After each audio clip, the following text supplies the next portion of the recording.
Hi everyone, my name is Said Ali Nur Fikri and I'm from Mount Jaya High School and I'm here for the government team and I'm going to solve my argument about our motion today that this house regret merger and acquisition within the tech industry. Before I start my argument, let me rebut some points from the Prime Minister. Firstly, I disagree with the statement that merger and acquisition within the tech industry can solve our data.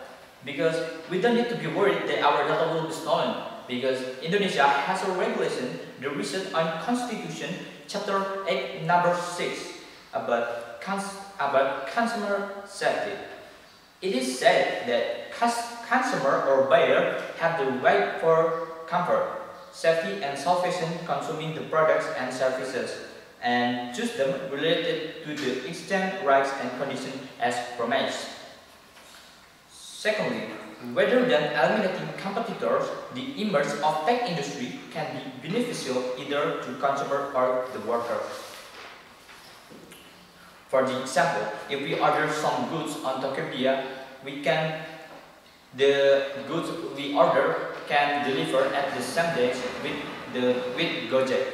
And from the Gojek side, it can help the drivers to increase their incomes, because in this pandemic era, the customer of Gojek decreased. So the image of Gojek and Tokopedia, the drivers can deliver goods instead. And nowadays, merger and acquisition are strategies that are widely used by digital companies to streamline the company's operational costs and increase the level of valuation. And here are some benefits of merger. Enhancing competitiveness, companies that merge into one will have strong competitiveness in the global scope.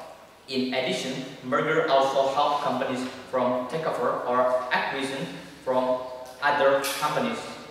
If it is accurate, the companies become bigger and stronger entities. And from the argument that I said, I strongly disagree with the Prime Minister on YouTube. Thank you.